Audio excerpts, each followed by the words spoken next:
La teoría es muy fácil, pero la práctica es algo diferente. Hacía tiempo que quería hacer este vídeo para explicarte qué problemas me encuentro yo a diario, problemas que no se reflejan en los libros de valoración inmobiliaria, pero que yo sí me encuentro a diario. Quédate que arranco con este vídeo. Hay cosas que no se aprenden en los libros, que se aprenden en el día a día. Como digo yo, el movimiento se demuestra andando. Pues eso, andando, cometiendo errores y viendo el día a día, te das cuenta de qué problemas hay en la valoración inmobiliaria y cómo intento resolverlos. Te voy a ir explicando 3 o 4 problemas que me encuentro de manera regular para que veas que lo que no me explicaron los libros lo he aprendido yo en mi día a día. El principal problema que me encuentro y el que supongo que te imaginarás es el tema relacionado con superficies no registradas. Por ejemplo, me encuentro una nota simple en el catastro que me registra que hay un inmueble que tiene 120 metros, pero cuando yo compruebo la superficie del inmueble hay 180.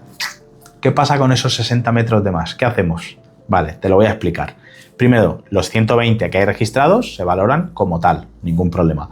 Los que hay 60, por ejemplo, te voy a ejemplificar un caso que me ha ocurrido recientemente. Llego a un piso en primera planta y tiene una terraza en planta, y esa terraza en planta el cliente la ha cerrado parte de esa terraza con aluminio. ¿Qué pasa? Que ese cerramiento, al estar 100% cerrado, se considera superficie útil, se considera superficie construida del inmueble. ¿Cómo valoramos esos 30 metros de más que había de ese inmueble que no están registrados, pero que a nivel físico sí que están?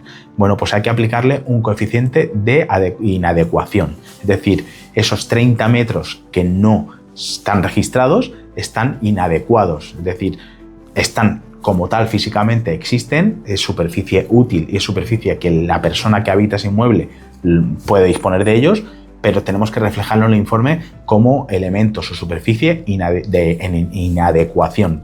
Se aplica un coeficiente reductor, un coeficiente del valor por metro unitario cuadrado de esos 30 metros. Si, por ejemplo, el inmueble nos da un valor a 3.000 euros el metro cuadrado, de esos 30 metros a 3.000 euros no se puede aplicar esos 3.000 euros, se tiene que aplicar un valor inferior. ¿Por qué? Porque esa es una superficie inadecuada, una superficie que no está registrada y que es una superficie que en cualquier momento o bien nos pueden hacer quitar o bien nos pueden obligar a regularizar y están en esa situación de inadecuación. Y esa situación lo que hace es, tenemos que valorar menos por metro cuadrado unitario esa superficie. El resto del inmueble sí está bien, pero esa superficie, si el inmueble está a 3.000 euros metro cuadrado, esa superficie se tiene que valorar por menos y hay un coeficiente que regula esa valoración. Otro de los problemas o otro de los condicionantes que me encuentro a diario en la valoración de inmuebles y precisamente en procesos de divorcios y separaciones o herencias, que es donde yo mayormente desarrollo mi labor profesional, es el hecho de que me soliciten el valor de un inmueble en una fecha en concreta. Por ejemplo, estamos en 2024 y un heredero, o sea, una persona en una herencia, por ejemplo, el causante de una herencia donó en vida un inmueble en el 2020. Muchas veces cuando se acepta esa herencia y se lleva al tributo para satisfacer el tributo de impuestos, o bien porque los herederos quieren hacer ya un reparto y una adjudicación de esos bienes, me dice el abogado o los herederos: mira, Juan, hay que obtener el valor del inmueble, de este inmueble en concreto, en fecha 2020, que es cuando se hizo la donación en vida.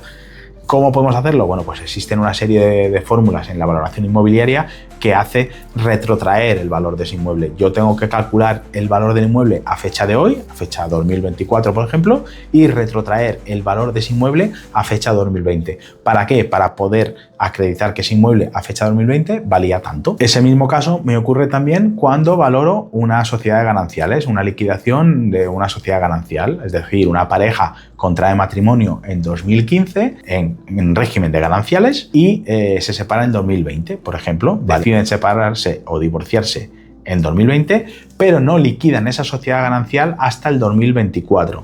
Entonces, muchas veces el abogado de familia me dice: vale, Juan, necesito el valor del inmueble para liquidar esa sociedad ganancial a fecha de 2020, no a fecha de 2024.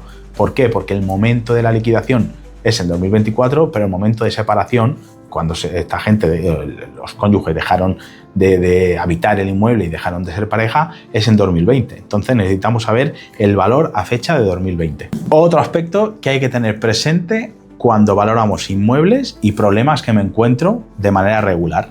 Tengo un inmueble que tengo que valorar, un tercer piso en un comunero, es decir, una finca, por ejemplo, de 9 inmuebles, de 9 viviendas, y los inmuebles que están en tercera planta, por ejemplo, tienen el uso privativo de terrazas comunitarias. Y dirás, vale, Juan, la terraza es comunitaria. Sí, la terraza es comunitaria, pero la persona que es propietaria de los inmuebles terceros, por ejemplo, tiene el uso y disfrute de esas terrazas comunitarias. Ese uso de esas terrazas vale un dinero. Es verdad que esa terraza no es propietaria, no es propiedad del tercer piso, pero la persona que habita ese tercer piso tiene el uso de esas terrazas. Ese uso se tiene que valorar y se puede valorar y se valora de manera regular.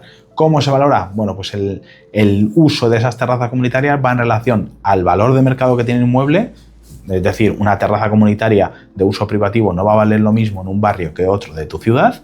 Y segundo, el tipo de terraza. ¿Por qué? Porque nos encontramos, por ejemplo, en el caso que te digo, una terraza en tercera planta, ¿vale? Que tú tienes vistas, por ejemplo, a la Catedral de Palma de Mallorca, o nos podemos encontrar viviendas en primera planta donde tienen el uso y disfrute de una terraza comunitaria que está en primera planta, pero que a lo mejor es un patio interior o es una terraza interior, no tienes vistas. Entonces, el uso y el valor de uso de esa terraza que está en tercera planta no va a ser lo mismo que una terraza que está en primera planta. Otro caso que te voy a explicar, pero ya te advierto y te digo que si te quedas hasta el final te voy a contar un caso real de no hace mucho, hace varios años en Madrid, donde me solicitaron una de las valoraciones más complejas que he tenido que afrontar hasta el día de hoy. Te lo dejo para el final como fin de fiesta, ¿vale? Para que te dejo el caramelo al final del vídeo. Lo que te decía, otro caso que me encuentro a diario es la valoración de superficies de diferentes calidades y diferentes tipologías. Te voy a poner un ejemplo. En un chalet unifamiliar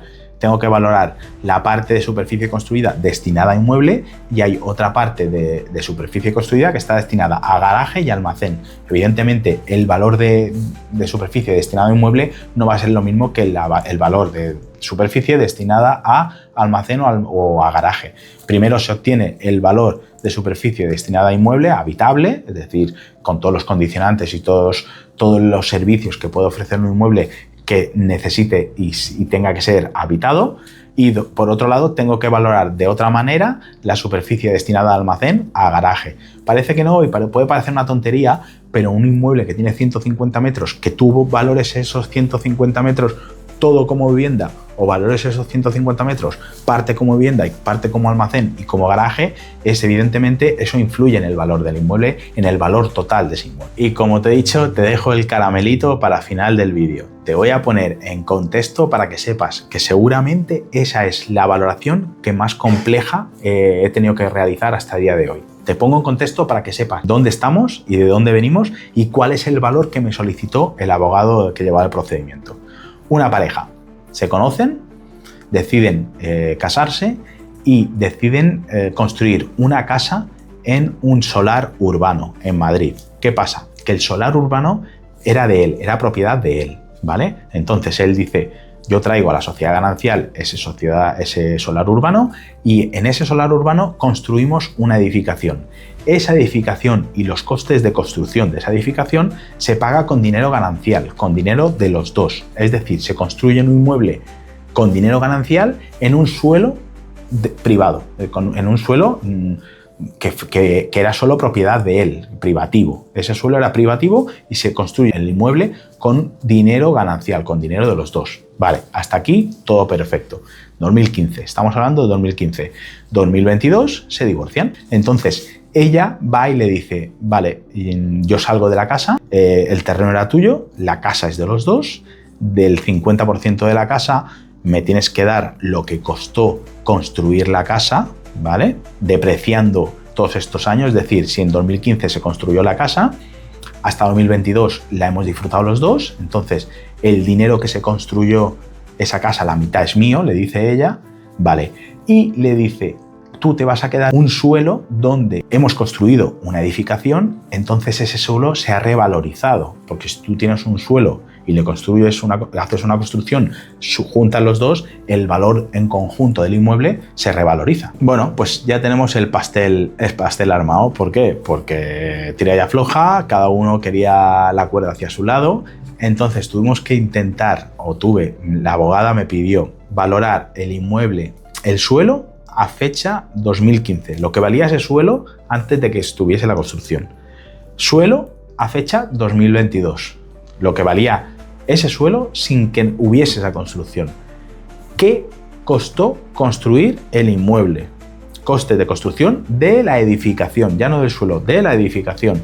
Y por otro lado, el valor de mercado a fecha de 2022. ¿Qué valía ese inmueble a fecha 2022? Para saber cuánto se había revalorizado el suelo, y parte de esa revalorización le tocaba a ella, él le tenía que compensar a ella porque él se quedaba el inmueble, pero gracias a ese dinero ganancial que era parte suyo de ella, él había revalorizado ese suelo. Ese es el caso más complejo que he tenido que trabajar, porque como te puedes imaginar, dentro de un mismo informe tuve que realizar varias valoraciones. Valoraciones retrotraídas a fecha de 2015, valoraciones tanto de suelo como de construcción, y valoraciones a fecha de mercado, a fecha de valor real en ese momento determinado cuando estaban liquidando esa sociedad ganancial. Nada, un auténtico reto que al final sacamos adelante, pero para que veas que esas situaciones no te las explican en un libro, no están reflejadas en un libro, pero son situaciones de nuestro día a día, y más yo que valoro solo herencias y divorcios. Nada, hasta aquí el vídeo de hoy, que veas lo que te he explicado, cómo te lo he explicado, para que veas, que consideres todos los problemas que me encuentro de manera diaria, en mi día a día, para que veas que no todo está, no es 2 más 2, 4 en una valoración inmobiliaria. Cada valoración, cada tasación, cada vivienda, cada inmueble son diferentes, tipologías diferentes, conceptos diferentes, contextos diferentes, y bueno, esa es un poco el valor de mi trabajo. Al final, el saber detectar cuál es la situación, saber detectar qué tipo de inmueble, saber detectar qué tipo de valoración, cómo se desarrolla esa valoración, e intentar, una vez que yo entregue un informe, poderlo defender de manera fiable y basado en una serie de métodos o características o coeficientes